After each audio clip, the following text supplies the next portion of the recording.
రెండవ వారపు పునరుత్థాన దినాన్ని పరిశుద్ధాత్మ దేవుడు తన కృపచేత ఆత్మచేత మనలను బలపరిచి తన దివ్య సన్నిధానమునకు నడిపించినందులకు దేవునికి వందనాలు చెల్లిస్తూ కృతజ్ఞతాస్తుతులు చెల్లిస్తూ ఉన్నాను. ఈ ఆరాధనలో పాల్గొని ప్రభువును గణపరిచిన మీ అందరినీ హృదయపూర్వకమైన శుభములు మీకు తెలియజేస్తూ ఉన్నాను. క్రీస్తునందు ప్రియమైన వార్లారా, 4 భాగములు చదువుకున్నాం. ఆ 4 భాగములలో ఒక ఆశ్చర్యకరమైన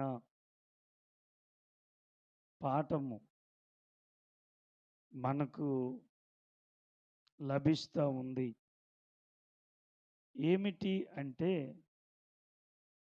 అద్భుతములు. ఈరోజు మీ మధ్య అద్భుతములు అనే అంశమును గురించి ధ్యానించాలని ఆశపడుతూ ఉన్నాను. ప్రియమైనటువంటి దేవుని బిడ్డలారా, అద్భుతములు అంటే ప్రతి ఒక్కరు కూడా ఇష్టపడతారు.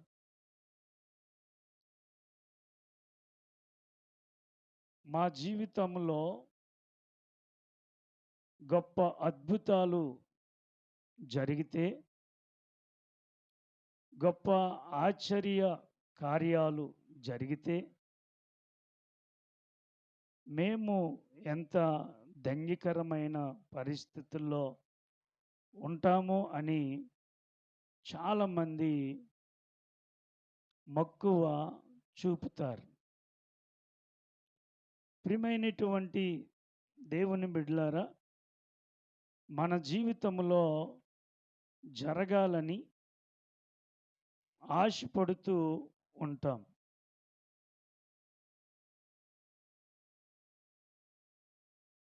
అద్భుతాలు మన జీవితంలో జరగడము ఒక మంచి శుభమునకు కారణం. పరిశుద్ధ బైబిల్ గ్రంథములో మనం చూచినప్పుడు యెరూషలేము సంఘము పౌలు గారు మారకముందు సౌలుగా ఉన్నప్పుడు యెరూషలేము గొప్ప హింస కలుగుతున్నటువంటి దినాలలో ఆ సందర్భంలో స్టెఫన్ గారు చనిపోవడం జరుగుతుంది.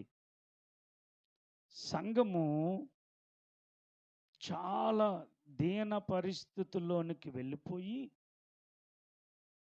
శ్రమల గుండా సంఘము ప్రయాణం చేస్తుంది. బహిరంగంగా కూడుకోలేని పరిస్థితులు,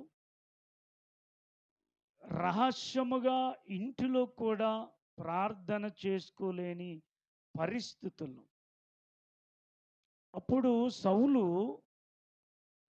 రోమా ప్రభుత్వం వారి దగ్గర అధికారము కలిగి క్రైస్తవులను హింసించటానికి, బాధ పెట్టడానికి, చంపటానికి ప్రభుత్వము దగ్గర పర్మిషన్ తీసుకున్నాడు. అప్పుడు సౌలు ఆదిమ సంఘమును, యెరూషలేములో ఉన్నటువంటి సంఘములను భయాందోళన కలిగిస్తూ ఉన్నాడు. ఆ సందర్భములోనే స్టెఫనును చంపినారు. రాళ్ళతో కొట్టి. అటువంటి సందర్భాలలో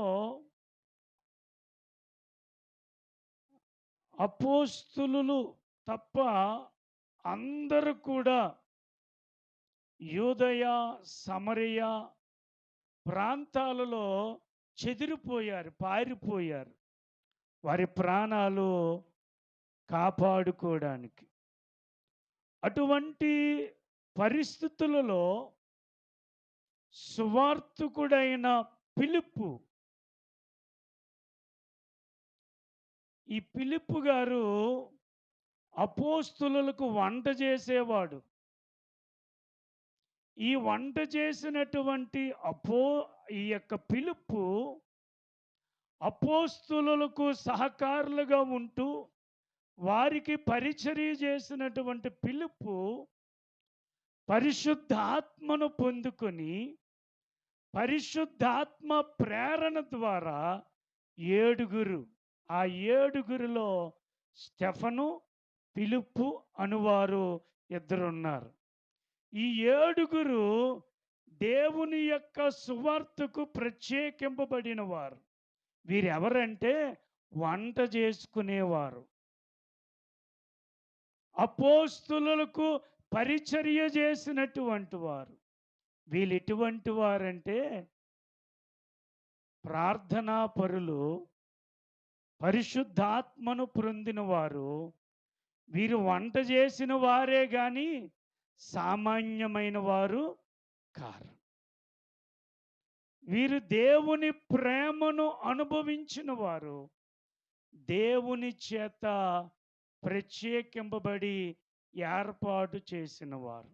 ఈ రోజుల్లో అటువంటి వారిని చాలా చిన్న చూపు చూస్తారు. ఒరే, వీడు వంట వండేవాడు మొన్నటి వరకు, ఈరోజు ఏంట్రా ఇలాగ ప్రసంగం చేస్తున్నాడని గేలీ చేసేవారు గేలీ చేస్తారు, ఆశ్చర్యపడేవారు ఆశ్చర్యపడతారు, సంతోషించేవారు ఆలోచన చెయ్యండి.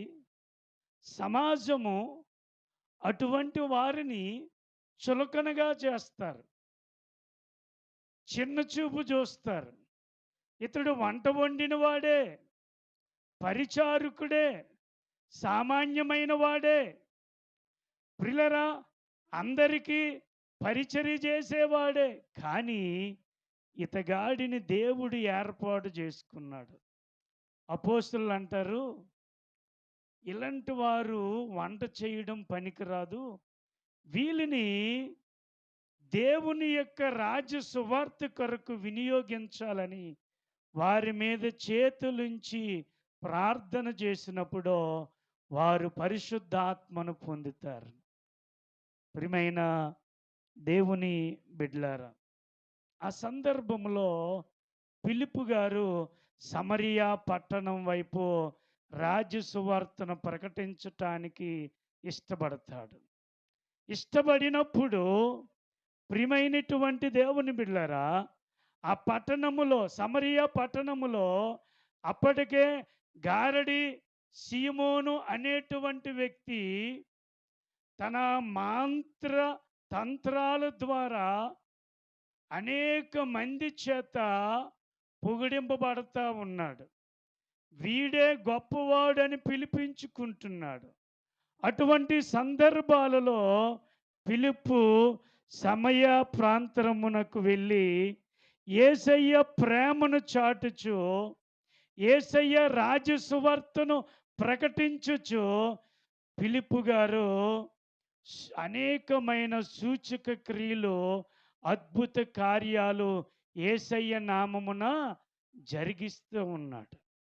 ప్రియమైనటువంటి దేవుని బిడ్డలారా, అనేక మంది పురుషులు, స్త్రీలు, భక్తులు, అనేక మంది ప్రజలు యేసయ్య నామములో ఫిలిప్పు చేసినటువంటి ఆ కార్యాలను చూచి ప్రియులారా యేసయ్యను నమ్మరాలు.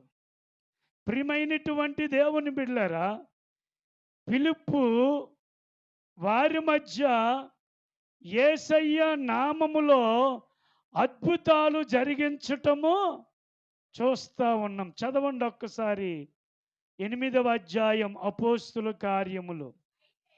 అయితే ఫిలిప్పు దేవుని రాజ్యమును గూర్చియు యేసుక్రీస్తు నామమును గూర్చియు సువార్త ప్రకటించుచుండగా వారతను నమ్మి పురుషులను స్త్రీలను బాప్టిజము పొందిరి. హల్లెలూయా. ప్రియులారా, యేసు నామమును గూర్చి సువార్తను ప్రకటించినప్పుడు, దేవుని రాజ్యమును గురించి వివరించినప్పుడు, ప్రియులారా, అనేకులు ముందుకు వచ్చి వారు యేసయ్యను నమ్మి బాప్టిజము తీసుకున్నారు. అంత మాత్రమే కాదు, 13వ వచనములో చూస్తే వారు ఫిలిప్పును ఎడబాయకుండా, ఫిలిప్పును వారు ఏం చేశారు? ఎడబాయకుండా, ఫిలిప్పు గారికి దూరముగా ఉండకుండా, ఫిలిప్పు గారితో కలిసి మెలిసి రాజసువార్తను పాలు పంపులు పొంది వారు అద్భుతములు సూచక్రియలు చేసి అనేకులు ఏం చేశారంటే మరలా కూడా వారు పరిశుద్ధ ఆత్మను పొంది వారు ఏం చేశారంటే అద్భుతములు జరుగుట చూచి ఆశ్చర్యపడ్డారు. హల్లెలూయా, హల్లెలూయా. మనమైతే ఏం చేస్తామంటే పాస్టర్ గారికి దూరముగా ఉండి ముసలమ్మ ముచ్చట్లు, ముసలమ్మ పనులు, పనికిరాని మాటలు, పనికిరాని ఆలోచనలు, పనికిరాని వైపు చూపులు, పనికిరాని నడతలు చూస్తాం. పాస్టర్ గారి దగ్గర మనం ఉన్నాం అనుకో, చాలా ఇబ్బంది పడిపోతాం. ఏం మాట్లాడడానికి కుదరదు, ఏ మాటలు పలకడానికి అవకాశం ఉండదు. వీళ్ళు అలాంటోళ్ళు, వీళ్ళు ఎలాంటోళ్ళు అనడానికి అవకాశం ఉండదు. దేవుని మాటలు వినాలి. ఎంతసేపు ఈ మాటలేనా, జడ్జినగర్ జనారే మాటలు వద్దా అనే ఆలోచించిన వాళ్ళు కూడా లేకపోలేదు. ఇక్కడ వీళ్ళేం చేస్తున్నారంటే ఫిలిప్పు గారిని ఎడబాయకుండా ఉంటూ ఉన్నారు. హల్లెలూయా. వాళ్ళు ఎంత మంచివాళ్ళు కదా. దేవుని పరిశుద్ధాత్మను పొంది రాజ్యసువార్తలో పాలివారై అద్భుతములు చూచి వారు ఆశ్చర్యపోతూ ఉన్నారు. ప్రియమైనటువంటి దేవుని బిడ్డలారా, ప్రియమైనటువంటి సంఘమా, ప్రాముఖ్యముగా అద్భుతములు వలన ఏమి ప్రయోజనం ఉంటాయో మనం తెలుసుకోవాలి. చాలామంది అద్భుతాల వైపు చూస్తారు కానీ యేసు వైపు చూడరు. అద్భుతాల వైపు పరిగెడతారు కానీ వాక్యము వైపు పెరగెత్తరు.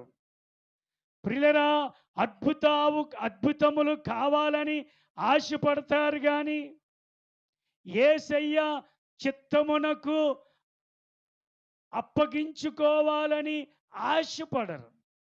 నా జీవితంలో మేలు జరిగితే ఎంత బాగున్నో ఆశపడడం మంచిదే, కానీ వాక్యము మీద మనసు పెట్టడము కూడా అంత మంచిది. హల్లెలూయా, హల్లెలూయా, హల్లెలూయా. నత్తివారు మాట్లాడారు. ప్రియులారా, దెయ్యము పట్టిన వారు బాగుపడ్డారు. చెవిటి వారికి వినికుడు కలిగింది. ఓచ చేయగలవారు స్వస్థత పొందారు. ప్రియులారా, దేవుని బిడ్డలారా, ప్రియమైనటువంటి సంఘమా, కుష్ఠరోగులు బాగుపడ్డారు. అంత మాత్రమే కాదు, పాపములో ఉన్నవారు రక్షణ పొందారు. హల్లెలూయా. పాపములో ఉన్నవారు రక్షణ పొందడము అద్భుతమా? ఒక గుడ్డివాడు నేత్రాలు కలిగి ఉండడము అద్భుతమా? ఏది అద్భుతం చెప్పండి? ఒక వ్యక్తి పాపము నుండి విడుదల పొంది రక్షణ పొందిన వాడే గొప్ప అద్భుతము. స్వస్థత ఈరోజు వస్తుంది, మరల రేపు అస్వస్థత వస్తుంది. స్వస్థతల వైపు మనం పరిగెత్తకూడదు, వాక్యము వైపు మనం పరిగెత్తాలి. వాక్యము మన బ్రతుకులను బ్రతికిస్తుంది. వాక్యము మన బ్రతుకులను క్రమపరుస్తుంది. వాక్యము మన పాపాన్ని ఒప్పింపజేస్తుంది. వాక్యము మన రహస్య జీవితాలు బయలుపరుస్తుంది.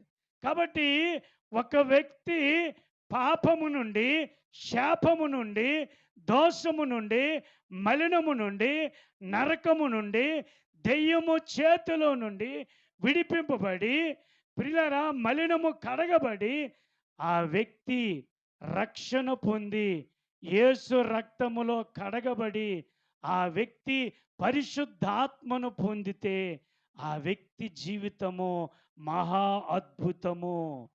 ఆ వ్యక్తి దగ్గర ఇంకేది సాటి రాదు. ఆ వ్యక్తి లైఫ్ స్టైల్ మారిపోద్ది. ఆ వ్యక్తి నడవడిక మారిపోద్ది. ఆ వ్యక్తి ఊహలు మారిపోతాయి. ఆ వ్యక్తి ఉద్దేశాలు మారిపోతాయి. ఆ వ్యక్తి యొక్క పాత అలవాటులు మరి ఉండవు. క్రొత్త అలవాటులతో తన జీవితాన్ని నడుచుకోవడానికి ఆశపడతాడు. హల్లెలూయా, హల్లెలూయా. కాబట్టి ప్రియమైనటువంటి దేవుని బిడ్డలారా, 5 రొట్టెలు 2 చేపలు 5,000 మందికి పంచారు.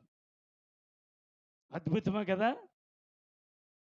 ప్రియమైనటువంటి దేవుని బిడ్డలారా, అంత మాత్రమే కాదు, ఎలీషా యెరికో ప్రాంతానికి వెళ్తున్నప్పుడు ఎలీషా యొక్క శిష్యులు ఆ ప్రాంతము దగ్గరికి వెళ్ళి నీరు త్రాగినప్పుడు చేదుగా ఉన్నాయి. మా ఏలినవాడా, ఈ పట్టణం మంచిదే కానీ ఈ పట్టణంలో భూమిలో ఉన్న నీరు మంచివి కావు. పట్టణం మంచిదే కానీ పట్టణంలో ఉన్న మనుషులు మంచోళ్ళు కాదు.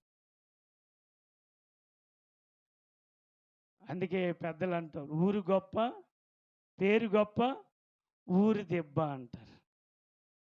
ప్రియులారా, ఆలోచన చేయండి. ఎలీషా దగ్గరికి వచ్చి అంటున్నారు, అయ్యా ఈ ఊరు మంచిదే కానీ ఈ నీళ్ళు మంచివి కావు. ఈ నీళ్ళు మరణము కలిగినవి, విషము కలిగాయి. అప్పుడు ఎలీషా ఏం చేశాడు తెలుసా?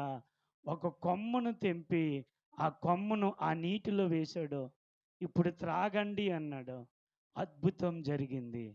ఇంతకు ముందు చేదుగా ఉన్న నీళ్ళు ఇప్పుడు మధురముగా మారిపోయాయి. హల్లెలూయా.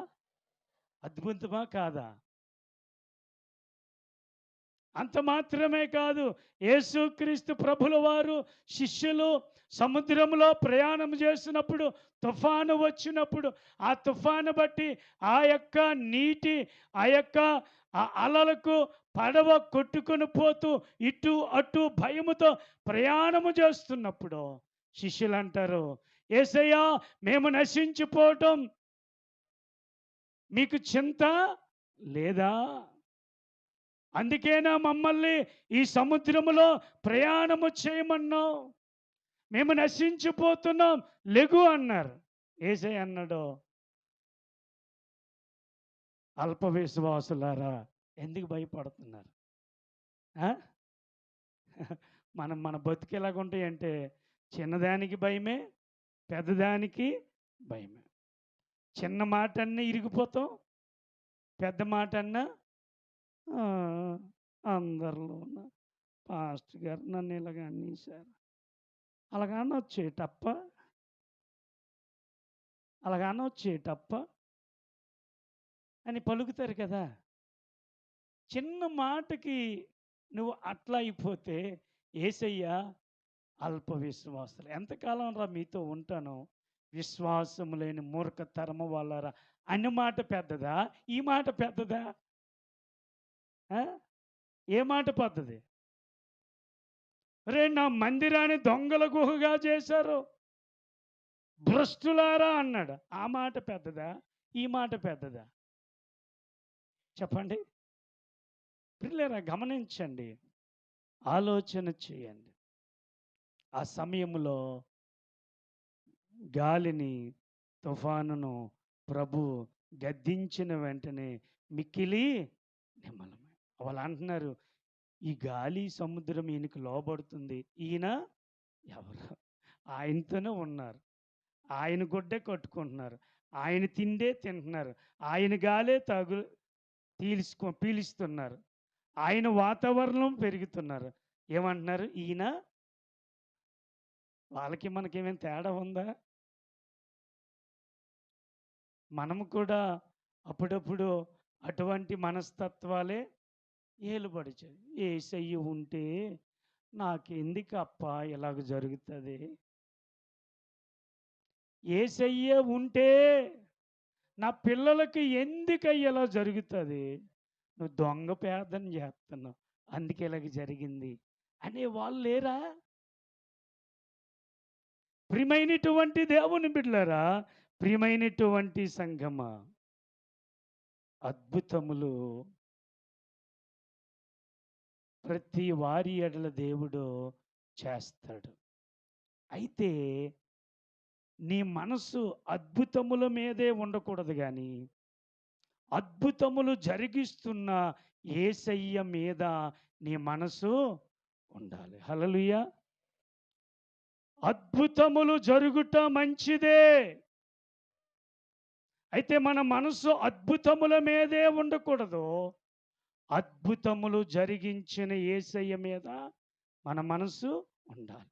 అయితే అద్భుతముల వలన ఏమి ప్రయోజనం ఉందో మనము గుర్తెరగాలి. రానాన్న ఇక్కడ కూర్చో. అద్భుతముల వలన ఏ విధమైన ఉపయోగాలు ఉన్నాయో మనము 3 విషయాలు గమనిద్దాం. యోహాను శుభవార్త 6వ అధ్యాయము 2వ వచనము చూడండి. రోగుల ఎడల ఆయన చేసిన సూచక్రియలను చూచి బహుజనులు ఆయనను వెంబడించిరి. ప్రియమైనటువంటి దేవుని బిడ్డలారా, ప్రియమైనటువంటి సంఘమా, అద్భుతములు దేవుడు వారి ఎడల జరిగించినప్పుడు, వారి ఎడల సూచక క్రియలు చేసినప్పుడు, రోగులైన వారు బాగుపడినప్పుడు, ఇబ్బందుల్లో ఉన్నవారు బాగుపడినప్పుడు, దెయ్యముల చేత నలిగిపోతున్న వారు బాగుపడిపోతున్నప్పుడు, ఊచ చేయగల వారికి బాగుపడిపోతున్నప్పుడు, యేసును అనేక మంది ఏం చేస్తున్నారంటే అద్భుతముల వైపే వారు చూడలేదు కానీ, అద్భుతములు జరిగించిన యేసును వారు వెంబడిస్తూ ఉన్నారు. హల్లెలూయా, హల్లెలూయా. ప్రియమైనటువంటి దేవుని బిడ్డలారా, అద్భుతములు ఏమి కలిగిస్తాయంటే దేవునిని వెంబడించటానికి ఉపయోగకరముగా ఉంటాయి. నీ ఎడల నా ఎడల ప్రభువు చేసిన అద్భుతాలు పొందుకోవడమే కాదు, అద్భుతాలు పొందుకున్న నీవు యేసయ్యను వెంబడించాలి. హల్లెలూయా, హల్లెలూయా. ప్రియమైనటువంటి దేవుని బిడ్డలారా, యేసయ్య దగ్గరికి 10 మంది కుష్ఠరోగులు వచ్చారు. వారి బాధను చెప్పుకున్నారు. అయ్యా మా పరిస్థితి అన్నారు. అయితే మీరు వెళ్ళండి అన్నారు. వారు వెళుతున్న మార్గ మధ్యలోనే వారు బాగుపడ్డారు. అయితే వచ్చినప్పుడు 10 మంది వచ్చారు బాగులేదని చెప్పడానికి. బాగుపడిన తర్వాత ఒక్కడు యేసయ్య అన్నాడు, ఆ తమ్మండుగురు ఎక్కడా? ఆ తమ్మండుగురు ఎక్కడా? చాలామంది జీవితాలలో బాగులేనప్పుడు, చాలామంది జీవితాలలో పరిస్థితులు తారుమారుగున్నప్పుడు, చాలామంది బ్రతుకులు ఎలాగుంటాయంటే అశాంతితో ఉన్నప్పుడు, ఆవేదనలు ఉన్నప్పుడు, బాధలో ఉన్నప్పుడు దేవుడు కనబడతాడు. బాగుపడిన తరువాత స్థిరపడిన తరువాత, స్వస్థపడిన తరువాత, కలిమి కలిగిన తరువాత, బలము కలిగిన తరువాత, ఐశ్వర్యము కలిగిన తరువాత, మనశ్శాంతి కలిగిన తరువాత, సుఖపడిన తరువాత యేసు వారికి టైం లేదు సార్. ఏం లేదు? టైం. చాలా బిజీ షెడ్యూల్ సార్. ఆ బిజీ షెడ్యూల్లో లేకుండా నిన్ను తీసిస్తే అప్పుడేమంటావు? యేసయ్య నీ వైపు చూచి కన్ను మూసాడు అనుకో, నీ పరిస్థితి ఎలా మారిపోతుందో తెలుసా? అప్పుడు బిజీ షెడ్యూల్ అన్నావు. యేసయ్య నా బతుకెలాగా అయిపోయింది అన్నప్పుడు కేకలు పడతారు. దేవుని బిడ్డలారా, అద్భుతములు జరిగినటువంటి వారి జీవితాలు ఏమయ్యాయంటే యేసయ్యను వెంబడిస్తూ ఉన్నారు. కాబట్టి అద్భుతములు యేసయ్యను వెంబడించటానికి ఉపయోగపడతాయి. కాబట్టి బాగుపడినటువంటి స్త్రీ ఆమె యేసయ్యను వెంబడించింది. యేసయ్య ఎక్కడున్నాడో వెతికింది, ఆ ఇంటికి వెళ్ళింది, ఆమె ఘనకార్యము చేసింది. అందుకే జీవగ్రంథములో ఆమె పేరు లెక్కింపబడింది. కాబట్టి ప్రియమైనటువంటి దేవుని బిడ్డలారా, అద్భుతములు దేవునిని వెంబడించటానికి కారణమవ్వాలి. అద్భుతాలు పొందుకునే యేసుకు దూరముగా ఉండకూడదు.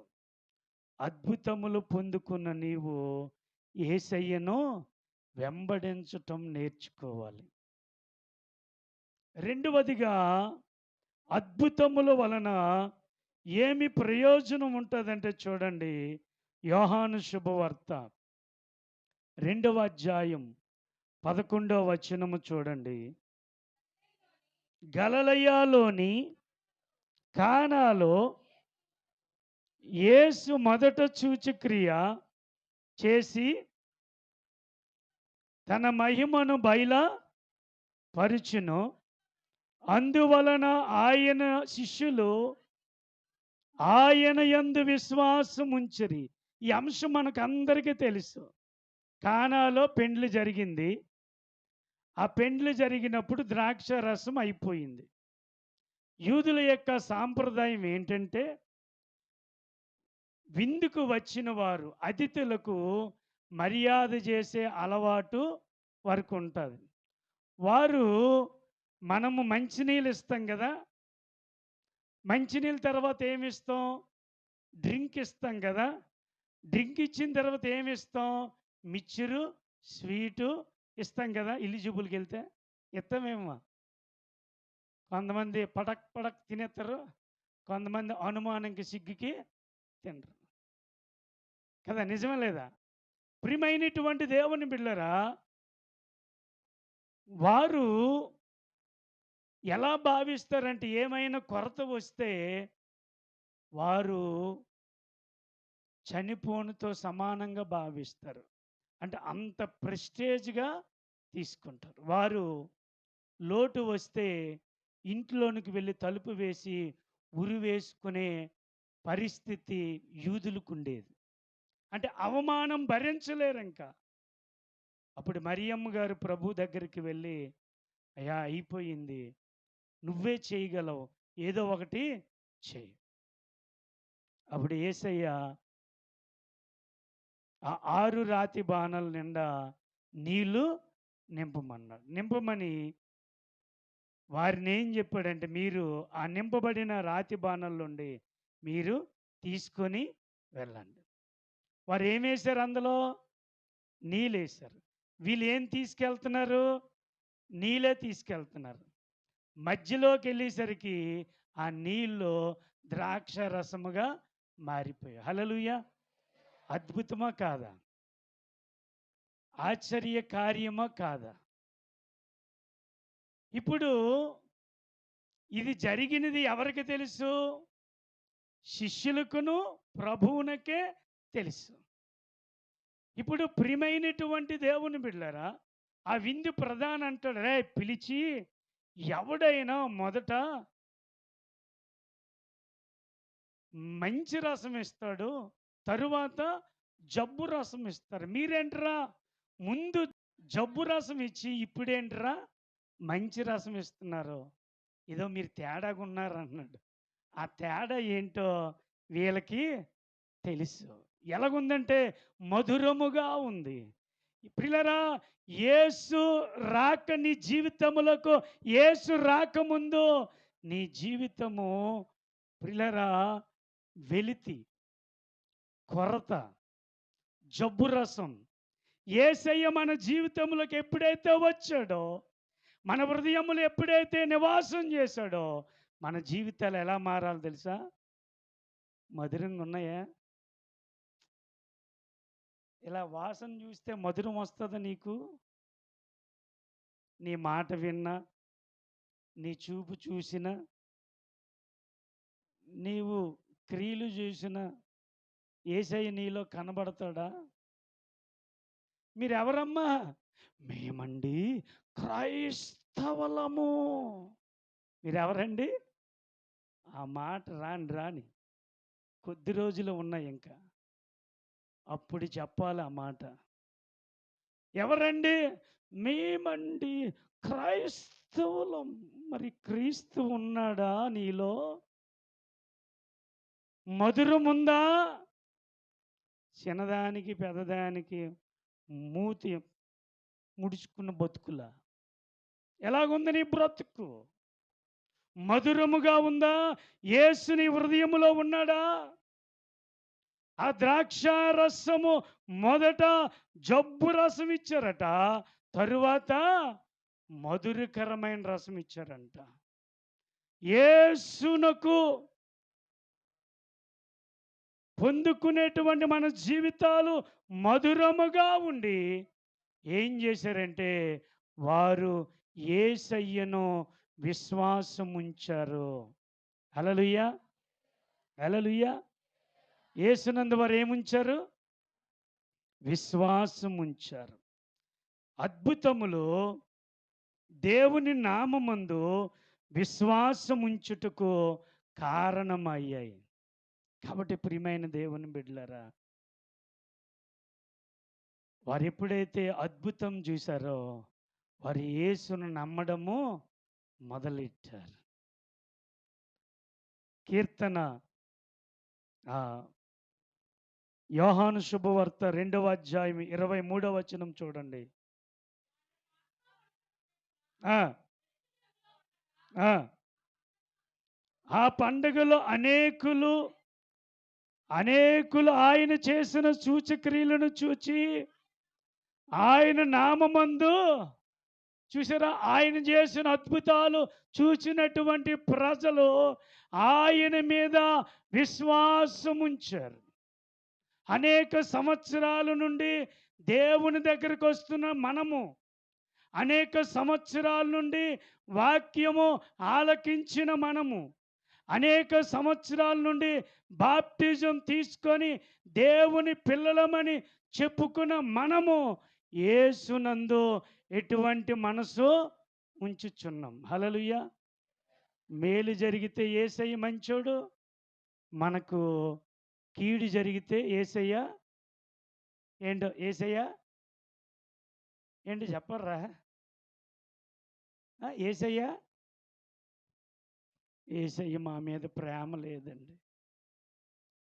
యేసయ్య మా మీద కనికరము, మేమేం తప్పు చేసాము? ఇంతగా ప్రార్థన చేసినా మా ప్రార్థన ఎందుకు ఆలకించలేదు? నువ్వు ప్రార్థన చేస్తే కదా ఆలకించడానికి. అందరూ ప్రార్థన చేస్తారు, అన్యులు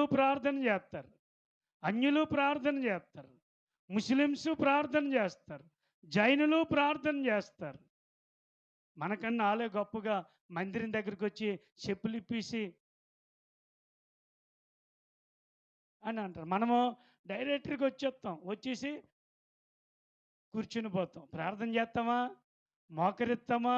చేతులు ఎత్తుతామా? ముసుకేస్తామా? మనకైతే దేవుడు సులకన, యేసయ్య అంటే సులకన. సీనియర్లు మనం మధ్యలో వస్తాం. సీనియర్లు. మరి నువ్వు విశ్వాసం ఉంచావా యేసయ్య మీద? యేసయ్య మీద విశ్వాసం ఉంచే వాళ్ళు ఎలాగుంటారు? మాదిరిగా క్రమముగా ఉంటారు. ఎదుటి వారికి ఆటంకముగా ఉండరు.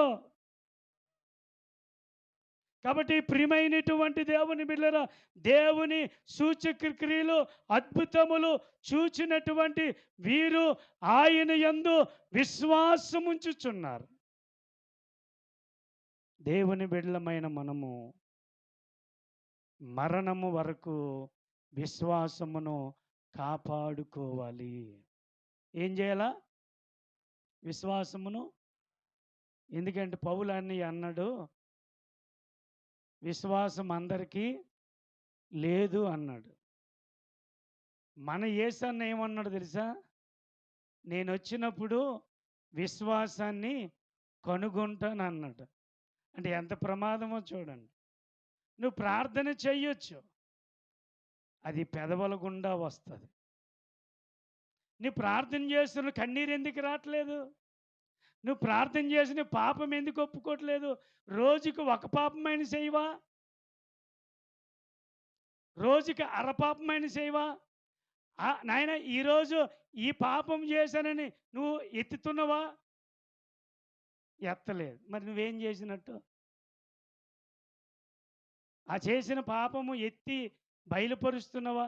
ప్రభువా నీకు వందనాలు, ఈరోజు సెల్లలో చూడరాంది నేను చూశానయ్యా, నన్ను క్షమించు అని ఎత్తుతామా ప్రార్థనలో? యేసయ్యా ఈరోజు పుల్లయ్య మీద అబద్ధాలు చెప్పాను, అబండాలు వేశాను, పుల్లయ్యను ఇలాగ అన్నాను, దేవా పుల్లయ్యను క్షమించు, నల్లయ్య నన్ను క్షమించు అని అడిగావా? ఏమండి ప్రార్థన అంటే దొంగ ప్రార్థనలా? నీ పాపమును ఒప్పుకోకపోతే, నీ చేసే పాపాన్ని దేవునికి చెప్పకపోతే అది ప్రార్థన కాదు. ప్రార్థన ఎవడు ఆలకిస్తే మనకేమి? యేసయ్యతో నువ్వు మాట్లాడుతున్నావు, సృష్టికర్తతో మాట్లాడుతున్నావు, నీ బ్రతుకులు బాగు చేసిన వ్యక్తితో మాట్లాడుతున్నావు, నీ బ్రతుకును కడిగే వ్యక్తితో మాట్లాడుతున్నావు. అది ఒప్పుకో, అది ప్రార్థన. విశ్వాసం బలపడుతుంది. నీ విశ్వాసం బలపడాలంటే, నువ్వు నీతిగా బ్రతకాలంటే, మనం చేసినది చేసినట్లుగా ఒప్పుకోవాలి దేవుని ఎదుట. ఎవడు ఆలకించిన డోంట్ కేర్, ఎవడు చిన్న చూపు చూసినా డోంట్ కేర్, ఎవడు మనతో మాట్లాడకపోయినా డోంట్ కేర్. యేసయ్య మాట్లాడితే చాలు. హల్లెలూయా, హల్లెలూయా, హల్లెలూయా. పౌలు అన్నాడు, నేను పూర్వము హింసకుడును, హానికరుడును, దూషకుడును అన్నాడు. చెప్పింది ఒప్పుకోలేదా? మరి మనం చేసింది ఒప్పుకోవలేదా? చేసింది ఒప్పుకోవలేదా? అలాగ ఒప్పుకుంటాం మనం? అంత భక్తులమా? అంత నమ్మకస్తులమా? అంత యథార్థవంతులమా? కానీ ప్రార్థన చేస్తే ఏ పాస్టర్ గారు కూడా అలాగ చేయరు. అంత ఖరీదైన ప్రార్థనలు చేస్తారు. ఎందుకు? ఈ ట్యాప్ ఎక్కదు, ఇక్కడి వరకే. నువ్వు చేసే ప్రార్థనలో విశ్వాసము కనబడాలి. నువ్వు చేసే ప్రార్థనలో యథార్థత కనబడాలి. నువ్వు చేసే ప్రార్థనలో క్రియలు కనబడాలి. అప్పుడు విశ్వాసము నీలో బలపడుతుందన్నట్టు. హల్లెలూయా, హల్లెలూయా. పోనీలే దేవా, నేను ఈ పాపం చేసినని కూడా, పోనీ ఆ పాపం పేరు అనొద్దు. దేవా ఈరోజు నేను పాపం చేశాను అనవచ్చు కదా. అలాగనరు. ఎవరో నన్ను పిలిస్తారు పిల్లరో, ప్రైజ్లాడు అంటారు అనరో, వందనాలు అంటారు అనరో, సిగ్గుకి అనం. నిజమంటారు అబద్ధం అంటారు? చెప్పండి, నిజమా అబద్ధమా? ప్రియులారా, దేవుని బిడ్డలారా, అద్భుతములు ఏమి జరిగిస్తాయి అంటే దేవుని మీద విశ్వాసము నిలుపుటకు జరిగిస్తాయి. అందుకే 78వ కీర్తన 22వ చరణములో ఏమంటున్నాడంటే అక్కడ, ఇజ్రాయేలు ప్రజలు దేవుని మీద విశ్వాసము ఉంచలేకపోయిరి. వారు అద్భుతాలు చూశారు. ఐగుప్తు దేశములో దేవుడు చేసిన 10 తెగుళ్ళు చూచారు. పిల్లరా, బండలో నుంచి నీరు రావడం చూశారు. ఆకాశములో నుండి మన్నా రాలడం చూశారు. ప్రియులరా, మరి సముద్రము, ఎర్ర సముద్రం నుండి ఆరిన నేల మీద నడిచారు. వారు ప్రియులరా మరి కానాను దేశమును ప్రవేశించారు. వారి చెప్పులు అరిగిపోలేదు, వారి బట్టలు పాతకెళ్ళలేదు, వారికి జ్వరము రాలేదు, వారికి చలి పుట్టలేదు, వారికి ఎండ తగలలేదు, వారి మీద వాన పడలేదు. అన్ని అద్భుతాలు దేవుడు చేస్తే వారట దేవుని మీదట విశ్వాసము, ఎంత దుర్మార్గులో చూడండి, వారు ఎంత అవినీతి పరులో చూడండి, వారు ఎంత భయము లేని వారో చూడండి, వారు ఎంత భక్తి లేని వారో చూడండి, వారికి ఎంతకి మనస్సు కరగలేదో చూడండి. ఎవడైనా మనకు ఒక చిన్న ఉపకారం చేస్తే కనబడినప్పుడల్లా అయ్యా నమస్కారం అయ్యా అంటాం. ఎందుకు? ఆ చేసే మేలు మరిచిపోకుండా జ్ఞాపకం చేసుకొని ఆ చేసే మేలు వ్యక్తికి 2 చేతులెత్తి నమస్కారం చేస్తాం. కానీ ఇన్ని అద్భుతాలు అనుభవించిన ఇజ్రాయేల్ ప్రజలు దేవుని మీద విశ్వాసము ఉంచలేదు. ఎంత దారుణం అండి! ఎంత బాధకరమైన పరిస్థితి! ప్రియమైన దేవుని బిడ్డలారా, వారు విశ్వాసము నుండి తప్పిపోయారు. ఎందరో ఎందరో ఈనాడు కూడా ఎందరో యేసయ్య మీద విశ్వాసము లేని వారు ఈనాడు కూడా చాలామంది కోకుల్లాలుగా కనిపిస్తూ ఉన్నారు. దేవుని బిడ్డలారా, అద్భుతములు యేసయ్య మీద విశ్వాసాన్ని ఉంచుటకు ఉపయోగపడతాయి. యేసయ్య వల్ల నేను బాగుపడ్డాను. నువ్వు ప్రతి క్షణము ఆ ఉపకారం, ఆ మేలు నీ కళ్ళ ముందు కనబడుతుంది. కానీ దేవునికి కృతజ్ఞత తెలుపుతావా? అయ్యా ఈరోజు ఇక్కడున్నానంటే అది నీ వల్లయ్యా, నీకు వందనాలనే మాట వాడుతామా? అయ్యా ఊరు బయట ఉన్న నన్ను ఈరోజు ఊరు లోపలికి తీసుకొచ్చావయ్యా, నీకు వందనాలు అంటామా? అది దేవుడు చేసిన అద్భుతం కాదా? ఒకరోజు నీ పరిస్థితులు ఏమీ బాగులేవు, కానీ ఇప్పుడు యేసయ్యను బట్టి నీ పరిస్థితులన్నీ బాగున్నాయి కదా. అయ్యా ఇది నీవిచ్చినవే అని ఎప్పుడైనా తలంచుకొని నీవు విశ్వాసముతో కృతజ్ఞత చెప్పావా? ఎంతమంది తప్పిపోలేదు?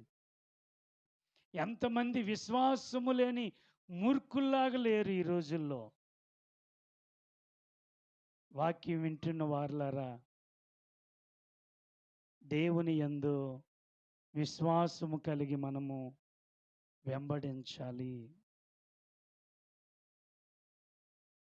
అరకొరగా విశ్వాసం ఉందేమో, చాలని విశ్వాసం చూపుతున్నవేమో, విశ్వాసాన్ని 2 భాగాలుగా వేసుకొని బ్రతుకుతున్నవేమో, మందిరానికి వచ్చినప్పుడు యేసయ్య మీద, మందిరం నుంచి బయటికి వెళ్ళినప్పుడు సాతాను మీద నమ్ముతున్నవేమో.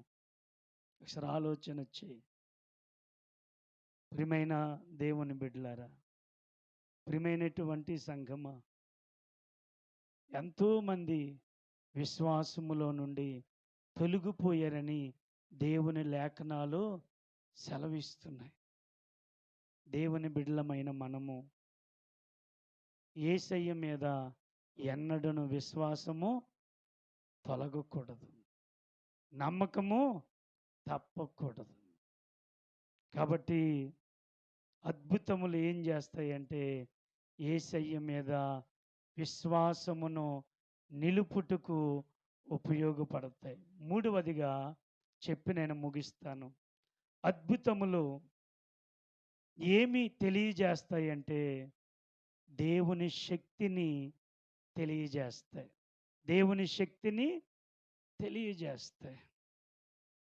పిల్లరా, శానా పట్టిన ఆ పడుచువాడు సమాధులలో పిచ్చి కేకలు వేస్తూ తన్ను తాను గాయపరుచుకుంటూ సంకెళ్ళను తుత్తునీలుగా చేస్తున్నప్పుడు యేసయ్య ఆ గెరాసేనల ప్రాంతానికి వాడ దిగి నడుస్తూ వచ్చినప్పుడు ఆ దెయ్యం పట్టినటువంటి ఆ వ్యక్తిలో ఉన్న దెయ్యం ఏమంటుంది తెలుసా?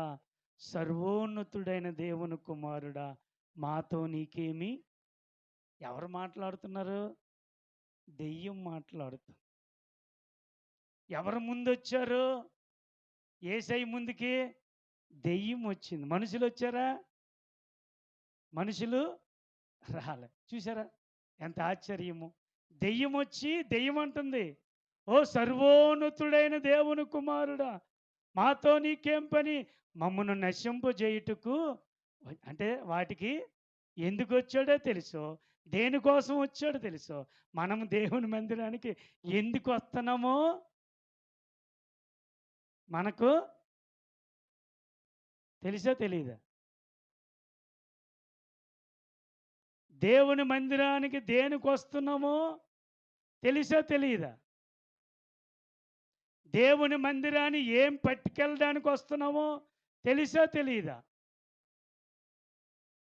హల్లెలూయా, హల్లెలూయా. భర్త వస్తే భార్య రాదు, భార్య వస్తే భర్త రాదు, భర్త భార్య వస్తే పిల్లలు రారు. మన విశ్వాసము అలాంటిది. పోనీ బాగులేకపోతే రాకపోయినా పర్లేదు, అన్నీ బాగుండి రాకపోవడం తప్పు కదా? మరి దేవుని మీద నీకు విశ్వాసం ఉందా? దెయ్యం పట్టినటువంటి ఆ పడుచువాడు యేసయ్య ముందుకొచ్చి కేకలేస్తాం, రిక్వెస్ట్ చేస్తున్నారు, నువ్వు ఎలాగో వచ్చావు కానీ ఆ పందుల మందలోకి మమ్మల్ని పంపించి. ఎంత రిక్వెస్ట్ చేసి అడుగుతున్నాయి తెలుసా? మమ్మల్ని నశింపు చేయడానికి వచ్చావు, మాకు తెలుసు నువ్వు దేవుని కుమారుడు అని మాకు తెలుసు, నువ్వు మమ్మల్ని పాడు చేయడానికి వచ్చావు, అయితే ఒక రిక్వెస్ట్, ఇదిగో ఆ పందుల్లోనికి మమ్మల్ని పంపించేయ్యా. బిడ్డలారా, దేవుని బిడ్డలారా, యేసయ్య ఆజ్ఞ ఇవ్వగానే ఆ పడుచువాడిని విలవిలవిలవలాడించి ఆ పందుల మందలోకి వెళ్ళిపోయాయి. ఆ పందులు అన్నీ కూడా సముద్రములో దుమికి ఊపిరాడక చచ్చిపోయాయి. అంటే దేవుడు ఒక వ్యక్తిని కాపాడడానికి, ఒక వ్యక్తిని రక్షించటానికి పందులను చంపడానికి ఇష్టపడ్డాడు. అంటే మూగ జీవుల కన్నా మనిషిని ఎంతగా ప్రేమిస్తున్నాడో, ఎంతగా అభిమానిస్తున్నాడో అర్థం చేసుకోవాలి. ప్రియమైనటువంటి దేవుని బిడ్డలారా, ఒక మనిషిని కాపాడడానికి పందులను చంపడానికి ప్రభువు ఇష్టపడ్డాడు. ఎందుకో తెలుసా? నీవు ఆయన రూపము కలిగి, ఆయన ఊపిరి కలిగిన దానవు, ఆయనలో ఉండవలసిన నీవు తప్పిపోయావు గనుక, అపవాది చేత తంత్రాల చేత నలిగిపోతున్నావు గనక బాగు చేయటానికి ఆయన నీ దగ్గరికి వచ్చాడు. నిన్ను విడిపించి కాపాడి రక్షించటానికి వచ్చాడు. పిల్లరా, ఆ శక్తిని చూచినటువంటి ప్రజలు ఆ పందుల యజమానుల దగ్గరికి వెళ్ళి సన్నివేశం చెప్పారు. అయ్యా ఇలాగా యేసయ్యట ఇలాగట ఆ 2000 పందులల్లా చచ్చిపోయాయి. వాళ్ళు ఏమన్నారు తెలుసా? దేవుని శక్తి చూచినటువంటి వారు, అయ్యా నువ్వు మా ఊరిలో ఉండొద్దు, మా ఊరిలో బస చెయ్యొద్దు. ఏమంటే దేవుని శక్తిని వారు ఏం చేశారు? తృణీకరించారు. ఈ రోజున యేసయ్యను తృణీకరించేవారు లేరా? యేసయ్య మాటలను తృణీకరించేవారు లేరా? యేసయ్య సువార్తను తృణీకరించేవారు లేరా? యేసయ్య కనికరాన్ని తృణీకరించేవారు లేరా? యేసయ్య మహిమను తృణీకరించిన వారు లేరా? యేసయ్య సేవకులను, విశ్వాసులను తృణీకరించే సమాజము లేదా? ఆలోచన చేయండి. యేసయ్య సత్యాన్ని, యేసయ్య నీతిని, యేసయ్య యథార్థతను తృణీకరించిన వారు లేరా? ప్రియమైనటువంటి దేవుని బిడ్డలారా, ఆ పడుచువాడు బాగుపడిన తర్వాత, దేవుని శక్తిని చూచిన తర్వాత ఆ వ్యక్తి అంటాడు, నేను నిన్ను విడిచిపెట్టను, నీతోనే వస్తానంటే యేసయ్య అన్నాడు, అరే నాన్న, నువ్వు మొదట నీ ఇంటికి వెళ్ళు. మొదట నీ ఇంటికి వెళ్ళు, నీ ఇంట్లో వారికి చెప్పు. మనం ఏం చేస్తామంటే ఇంట్లో వాళ్ళకి సువార్త చెప్పం, కానీ ఊర్లో వాళ్ళకి మనం మన భక్తి అలాగ ఉంటుంది. ఇంట్లో వాళ్ళు మారు మనసు పొందరు, ఊరు వారందరూ మారు మనసు పొందని చెప్తాం. హల్లెలూయా. మరి ఆ మాటలు ఫలిస్తాయా? నాకు తెలియక అడుగుతున్నాను, ఫలిస్తాయా? యేసుదేవుడు మీరు నమ్మితే పరలోకమా. నువ్వే నమ్మవు, వాళ్ళు ఎందుకు నమ్ముతారు? వాళ్ళు నమ్మవలసిన అవసరం ఏంటి? వాళ్ళ దగ్గర నువ్వు దేవుని శక్తి చూపించు, దేవుని ప్రేమ చూపించు, దేవుని జాలి చూపించు, అప్పుడు వాళ్ళు నమ్ముతారు. నీ ఇంటి వాళ్ళే నమ్మరు. ఒకడు అలా అడుగుతాడు, ఒకడు ఇలా నడుస్తాడు, ఒకడు ఆ పని చేస్తాడు, ఈ పని చేస్తాడు. యేసు అందరికీ ప్రభు అంటే ఎవడయ్యా నమ్ముతాడు? ఒకసారి ఆలోచన చేయి. నీ ఇంటి వారందరూ యేసుని నమ్మారా? అలాగైతే మంచిదే, నువ్వు గొప్ప వాళ్ళవే. యేసయ్య వాక్కులకి లోబడే కుటుంబాలకు ఉన్నాయా? అలాగైతే మంచిదే. దేవుని శక్తిని తెలుసుకున్న వారు అవుతారు. అద్భుతములు ఏం చేస్తున్నా తెలుసా? దేవుని శక్తిని పిల్లరా గ్రహించేవారుగా మారుస్తాయి. ఇది దేవుని వలన కలిగింది అని వారు తెలుసుకుంటారు. కాబట్టి మొదట యేసయ్య అన్నాడు, రే నువ్వు ఇంట్లోకి వెళ్ళరా అన్నాడు. ఇంట్లోకి సువార్త చెప్పాడు. ఇంట్లోనికి సువార్త చెప్పినోడు ఇప్పుడు ఎక్కడికి వెళ్ళాడు? వీధిలోకి వెళ్ళాడు. వీధిలోకి సువార్త చెప్పినోడు ఎక్కడికి వెళ్ళాడు? ఊర్లోకి వెళ్ళాడు. ఊర్లోకి సువార్త చెప్పినోడు ఎక్కడికి వెళ్ళాడు? 10 గ్రామాలకు వెళ్ళాడు. హల్లెలూయా. దేవుని శక్తిని, అద్భుతములు గ్రహించే మనస్సును కలిగిస్తాయి. ఎందుకో తెలుసా? నిర్గమకాండం 7వ అధ్యాయం 8, 9 వచనాల్లో దేవుడైన యెహోవా మోషేను అహరోను పిలిచి, మీరు ఐగుప్తుకు వెళ్ళి ఫరో దగ్గర మీరు నేను చెప్పినట్లు చేయండి అని పంపిస్తాడు. అప్పుడు అయ్యా ఏంటి నువ్వు పంపించావు అనడానికి నిదర్శనం ఏంటని మోషే అడిగితే, మోషే నీ చేతిలో ఏముంది? కర్ర ఉంది.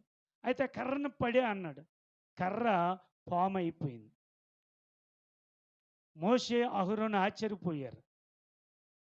అప్పుడు దేవుడు అన్నాడు, మోషే నువ్వు తల పట్టుకో కానీ తోక పట్టుకున్నాడు. తోక వైపు పట్టుకుంటే తోక పట్టుకున్నాడు, కర్ర అయిపోయింది. మరి దేవుడు కార్యము మోషే ఎట్లా జరిగించినప్పుడు అది దేవుని శక్తి అని మోషే గ్రహించాడు. ఇప్పుడు ఆ కర్ర పట్టుకొని ఐగుప్తుకి వెళ్ళాడు. ఐగుప్తుకి వెళ్ళి ఫరో ఎదుట నిలబడ్డాడు. ఇదిగో నా ప్రజల్ని దేవుని ఆరాధన చేయటానికి మీరు పర్మిషన్ ఇవ్వండి అన్నాడు. దేవుడు చెప్పాడు, వాడు మంచోడు కాదు, వారి హృదయం మూర్ఖమైపోద్ది, కఠినమైపోద్ది, నువ్వెప్పుడు మరి నీవు భయపడద్దు, విసుకవద్దని మోషేకి దేవుడు చెప్పాడు. అయితే మోషేకి అన్నాడు, నేను పంపించను అన్నాడు. పంపించమనిపోతే అప్పుడు మోషేకి దేవుడు అన్నాడు, మోషే వారి ఎదుట కర్రపడి అన్నాడు. కర్ర పట్టిస్తే పాము అయిపోయింది. ఫరో సింహాసనం మీద లేచి భయపడిపోయాడు. అప్పుడు వారి మంత్రగాల్ని, గారడి విద్య గలవారిని అందరిని కూడా పిలిపించారా, మీరు కూడా ఇది వాళ్ళ చేతిలో ఉన్న కర్ర కూడా కింద పడేశారు. వాళ్ళ కర్రలు కూడా ఏమైపోయాయి? పాములు. అప్పుడు ఫరో అన్నాడు, మీ శక్తి ఏంటి? మీకు శక్తి ఉందనుకున్నారు, మాకు కూడా శక్తి ఉంది. మీ దేవుడే గొప్పోడు కాదు, మా దేవుడు కూడా గొప్పోడు. మీరు చేశారు, మా వాళ్ళు కూడా చేసన్నారు. అప్పుడు మోషే ఆ పాముకి ఆజ్ఞాపించి చూశాడు, వాటిని మింగేయండి అన్నాడు. ఇప్పుడు మోషే పాము ఈ ఐగుప్తు యొక్క గారడి మంత్రగాల యొక్క పాములు ఏం చేసింది? మింగి. ఇప్పుడు ఎవరి శక్తి మంది? ఎవరి శక్తి ఎక్కువయ్యింది? దేవుని శక్తి ఎక్కువ, దెయ్యపు శక్తి తక్కువయ్యింది. ఇప్పుడు దేవుడు పంపించినటువంటి మోషే కర్ర శక్తివంతమయ్యింది. ఆ పాము వీళ్ళ పాములన్నీ మింగేసింది, ఒక్క పాము కూడా కనబడలా. అది చూచినటువంటి ఫరో హృదయం కఠినమై, అమ్మో వీళ్ళు మా సామాన్యమైన మనుషులు కాదు, వీళ్ళు ఎలాగలగ వదలకూడదని భయంకరమైన శ్రమలు పెట్టాడు. చివరికి దేవుని శక్తి ఎప్పుడు తెలుసుకున్నాడు తెలుసా? 10 తెగుళ్ళు పంపించినప్పుడు, చివరికి తన సొంత కొడుకుని చంపినప్పుడు దేవుని శక్తిని తెలుసుకున్నాడు. హల్లెలూయా. అద్భుతం ఏం చేస్తుందంటే దేవుని శక్తిని గ్రహించటానికి మనకు తెలుపుతుంది. దేవుని బిడ్డలమైన మనము దేవుడు మన ఎడల చేసిన అద్భుతాలను బట్టి ఇది దేవుని వలన కలిగినదని నీవు గ్రహించే మనసు అద్భుతము తెలియజేస్తుంది. ప్రియమైనటువంటి దేవుని బిడ్డలారా, కాబట్టి అద్భుతములు దేవునిని వెంబడించటానికి కారణమవుతాయి. అద్భుతములు దేవుని మీద విశ్వాసము కలిగి ఉంచుటకు ఉపయోగపడతాయి. అద్భుతములు ఇది దేవుని శక్తి అని తెలుసుకునే జ్ఞాన బుద్ధి వివేకమును కలిగించే ఆలోచన చెప్పే మనసును కలిగిస్తాయి. హల్లెలూయా. ఒక వ్యక్తి ప్రభు దగ్గరికి రావడం అంటే అది సామాన్యమైన పని కాదు. అంటాడు, దేవుడు ఆకర్షిస్తేనే కానీ ఆ వ్యక్తి ప్రభువుని అంటే దేవుని యొక్క శక్తి ఆ వ్యక్తిని మనలందరిని కూడా మామూలుగా వచ్చామా? బెల్లాలకి, పిండికి, నూనెకి వచ్చామా? మనం డబ్బులకు వచ్చామా? మనం ఎవరము రాలేదు. ఎలాగొచ్చాం? దేవుడు మనల్ని ఆకర్షించాడు. ఆయనే మన కొరకు రక్తము కార్చి ప్రాణం పెట్టాడని మనము ఆయనను నమ్మాము. నమ్ముట ద్వారా రక్షణ పొందాము.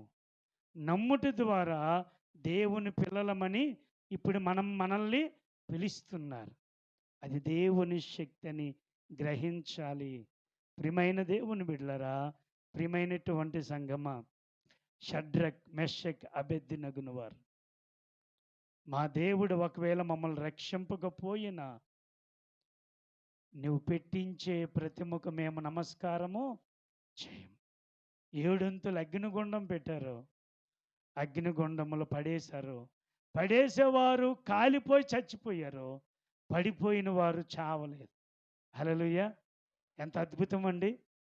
ఇది చెప్పడానికి కథలాగా ఉంటుంది కానీ కాదు, జరిగిన సంఘటన. పిల్లరా, వారితో పాటు 4వ వ్యక్తి తిరుగుతున్నారు. వాళ్ళు ఏం చేస్తున్నారు తెలుసా? హల్లెలూయా స్తుతి మహిమ పాడుతున్నారు. కానీ వీళ్ళు ఏం చేస్తున్నారు తెలుసా? హల్లెలూయా స్తుతి మహిమ పాడుతున్నారు, దేవునికి స్తోత్రము గానమని పాడుతున్నారు, లెక్కలేని స్తుతులని పాడుతున్నారు. ఈ అద్భుతం ఎవరు చూశారు తెలుసా? రాజు చూచాడు. మీరు ఎంతమందిని వేశారా?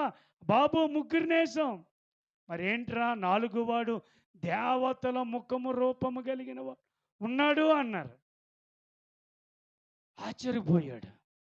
దేవుని శక్తి అన్యుల రాజులు సహితము అనుభవించారు. ప్రియమైనటువంటి దేవుని బిడ్డలారా, పడిపోయిన వారిని, కాలిపోతున్న వారిని బయటికి తెప్పించి వారి వెంట్రుకల వాసన చూశారు, వారి బట్టల వాసన చూశారు. బట్టలు కాలిపోలేదు, వెంట్రుకలు. ఇప్పుడు మనం లేస్తే ఒక చిన్న దీని మీద ఒక పొయ్యిలోన మన కాలు పెడితే కాలు కాలకుండా ఉంటుందంటే ఎంత అద్భుతం అండి. హల్లెలూయా. కర్రలున్నాయి, కాల్చిదేటి అలాగా. అంటే మనకి ఎంతమంది అద్భుతం చూడాలో ఏద్దామా కర్ర చర్చ అయిపోయిన తర్వాత. ప్రియులరా, దేవుని శక్తి వారు చూచారు. ఆ రాజు ఏమన్నా తెలుసా? షడ్రక్ మెషక్ అబేద్నెగో దేవుడే నిజమైన దేవుడు, మరొక దేవుడు లేడు. అది దేవుని శక్తి. అద్భుతం అంటే అది. దానియేలు గురించి ఏమన్నాడు నెబుకద్నెజరు? దానియేలు, బహుప్రియుడు అయిన దానియేలు, నీ దేవుడు నిన్ను రక్షించాడా? రాజా చిరంజీవగును గాక. మనోడికి ఫిట్స్ వచ్చింది. సింహాల బోన్లు ఉన్నాడు ఏమంటున్నాడు? దీవెత్తన్నాడు. బయట ఉన్న రాజు ఏమంటున్నాడు? బహుగా ప్రేమించిన దానియేలు, ఇంతగా సేవించిన నీ దేవుడు నిన్ను రక్షించాడా అని అడుగుతున్నాడు. దానియేలు అంటాడు, రాజా చిరంజీవి. అంటే దేవుని బిడ్డలో తిట్టేవారిని, కొట్టేవారిని, నిందించేవారిని దీవించే తత్వం అండి. హల్లెలూయా. తిడితే మళ్ళీ తిట్టకూడదు మనం, కొడితే మళ్ళీ కొట్టకూడదు మనం, లాగిస్తే మళ్ళీ లాగకూడదు మనం. ఏమండి? అలాగుండాలా దేవుని పిల్లలు. రాయేస్తే రాయేయకూడదు, నిందిస్తే మళ్ళీ నిందేయకూడదు. మన భక్తి అలాగ ఉండాలా. మన మీద ఏదో చెడ్డ మాట చెప్పిందనుకో, అది గయ్యాలు, అది ఇలాంటిదాయి, అది అలాంటిదాయి, దానితో మాట్లాడకండి అని చెప్పిందను నీ గురించే. నువ్వు 10 చెప్పకూడదు, మళ్ళీ వాళ్ళ మీద 10 చెప్పకూడదు, ఆగిపోవాలి. దేవా నీకు స్తోత్రం, ఆమెను క్షమించు అని అనాలే. కానీ అది ఎలాంటిదా, అది అలాగే చెప్తుందా అంటే దేవుని యొక్క శక్తి నువ్వు చూపించలేని దానివైపోతావు. దానియేలు ఆశీర్వదిస్తున్నాడు. దేవుని శక్తిని చూచినటువంటి రాజు దానియేలు మీద ఎవరైతే అబద్ధం చెప్పారో వారిని వేశారు. అప్పుడు పులుసులోనికి ఎముకలు కూడా మిగలే. మరి దానియేలు మోకరిస్తే బక్కబాల ఎన్నో రోజులు ఆకలితున్న సింహాలు మోకరించాయి. ఎంత అద్భుతం అండి.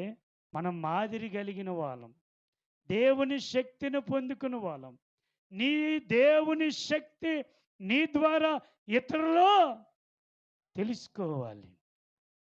కాబట్టి అద్భుతాలు దేవుని గొప్ప శక్తిని తెలుసుకునేలా చేస్తాయి. కాబట్టి దానియేలు విషయంలో అదే జరిగింది. షడ్రక్ మెషక్ అబేద్నెగో విషయంలో అదే జరిగింది.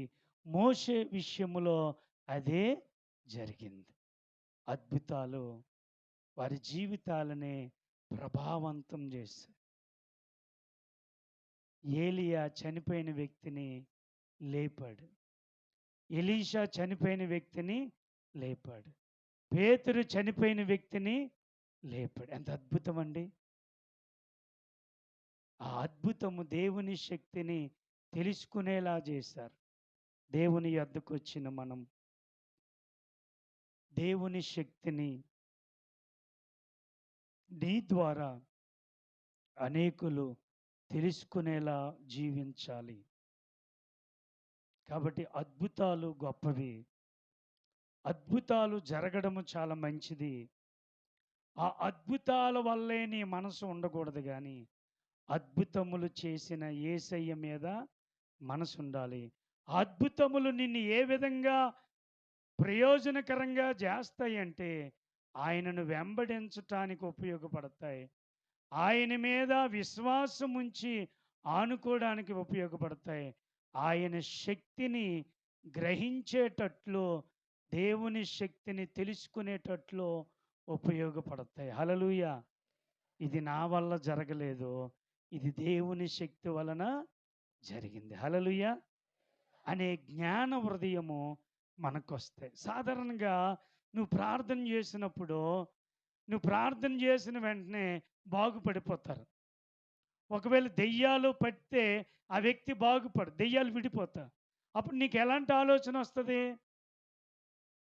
నేను ప్రార్థన చేస్తే ఆ దెయ్యము వెళ్ళిపోయింది. అప్పుడు మనలో ఏం ఎంటర్ అవుతుందో తెలుసా? గర్వం ఎంటర్ అవుతుంది. ఆ గర్వము రాకుండా ఉండాలి అంటే ఇది నేను చేయలేదు, నాలో ఉండి క్రీస్తు యేసు చేశాడనే గ్రహింపు గల మనసు, మాట మనలోన రావాలి. ఒకవేళ నువ్వు కానుకేసావనుకో, ఇది నేను వేయలేదు, యేసయ్య నాకు ప్రేరేపణిచ్చాడు, ఆయన వెయ్యించాడు అనాలి. నేనేసాను అనకూడదు. నేను అనే మాట అహంకారానికి వస్తుంది. ఎప్పుడైతే అహంకారం వచ్చిందో అపవాది వాడిలో ఎంటర్ అయిపోయాడు. ఎప్పుడైతే ఎంటర్ అయిపోయాడో వాడిని అపవాదే నడిపిస్తుంది. జాగ్రత్త. నేను అనే మాట రాకూడదు. నేను అనే ఐ అనేది వంగాల.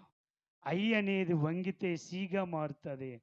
అనగా నేను కాదు, క్రీస్తే అని రావాలి.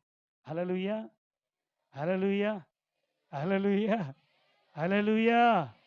కాబట్టి ఎప్పుడు ఆయన యొక్క మహిమను మనం పొందకూడదు. ఆయన యొక్క శక్తి మందనకూడదు. కాబట్టి అద్భుతముల వలన ఎంత ప్రయోజనం ఉందో, నీ ఎడల నా ఎడల దేవుడు అద్భుతాలు చేశాడు. హల్లెలూయా. చేశాడు లేదా? రక్షణ అంటే మామూలు విషయం అండి. ఒక వ్యక్తి ప్రభు దగ్గర రావడం అంటే సామాన్యమైన విషయము కాదు. కాబట్టి అద్భుతము, అంత ఒక జీవితం మారడమే గొప్ప అద్భుతం. హల్లెలూయా, హల్లెలూయా, హల్లెలూయా, హల్లెలూయా, హల్లెలూయా. కాబట్టి ప్రభువా, నా జీవితంలో అద్భుతములు జరిగించి నాయన నీ కృప చేత నడిపించని ప్రార్థన చేద్దాం. అట్టి కృప ప్రభు మనకు దయచేయునుగాక. ఆమేన్.